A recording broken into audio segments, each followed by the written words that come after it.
The Farmer, the Tomt, and the Troll.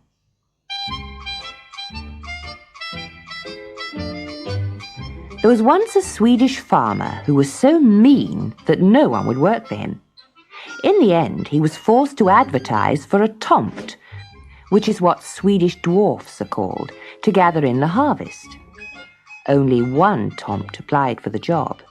He was 3 feet tall, very old, and very wrinkled, and his long white beard trailed all the way down to the ground. "I may not look much, but I can work very fast," said the Tomt. "If you pay me well, I'll cut all your corn in a single night." "You're hired," replied the farmer, and he crossed his fingers behind his back. "2 bags of gold will be ready for you at 8 o'clock tomorrow morning." Before the Tomt set off for work, he sang a song. "I shall sigh and I shall weep, while the farmer's fast asleep. In the morning draw my pay, and hop, skip, jump, I'll be away." All night long, the little Tomt toiled, and by 7 o'clock in the morning, the entire wheat crop had been harvested and neatly stacked in the barn. "Ooh, finished at last," said the Tomt. And at 8 o'clock, he knocked on the farmer's door. He knocked once. He knocked twice. He knocked 3 times. But there was no reply. He bellowed through the letterbox. He threw pebbles at the shutters.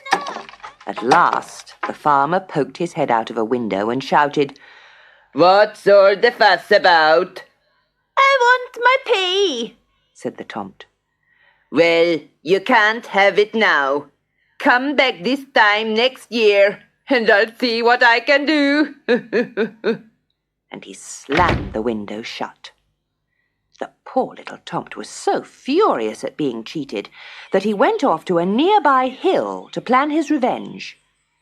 It was a very odd-shaped hill, and when the Tomt reached the top, he found he was standing on the end of a huge nose.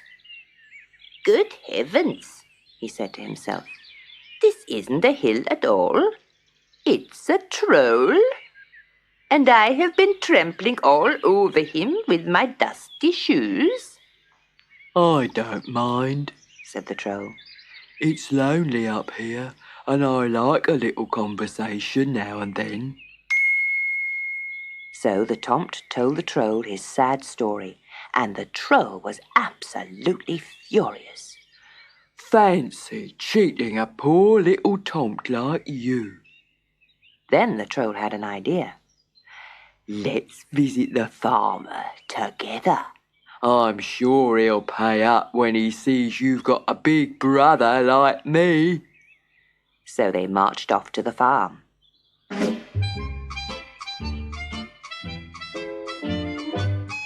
The farmer was eating his dinner when he heard a loud knock at the door. "Who's there?" he growled. The Tomt shouted through the letterbox, "Will you please pay me my wages? Get the money and be prompt. Do not make me wait for ages. It's bad luck to cheat the Tomt." "Go away," growled the farmer. "I won't pay." Then he looked out of the window and saw a gigantic troll armed with a wooden club standing outside. "If you don't pay, you'll lose your hay," said the Troll, and with a mighty puff, he blew all the farmer's haystacks into the pond. Then he leant on the roof until it creaked and said very quietly, "Pay, or I'll crack your chimney stack." But frightened as he was, the farmer was too mean to hand over any money, so the Troll lifted the roof and peered inside. The farmer was sitting on the kitchen floor, hugging his bags of gold. With a trembling hand, the farmer held up one bag. "Will this do?" he asked. "Not enough," said the Tomt. 2 bags." That's right, said the Tomt, grabbing his wages. And one for me, said the Troll, stuffing another bag of gold into his pocket. Then the Tomt climbed onto the Troll's huge shoulders, and they marched away singing a victory song. Tomts and Trolls must stand together if they are to get their way. Now we're off to spend our money on a seaside holiday.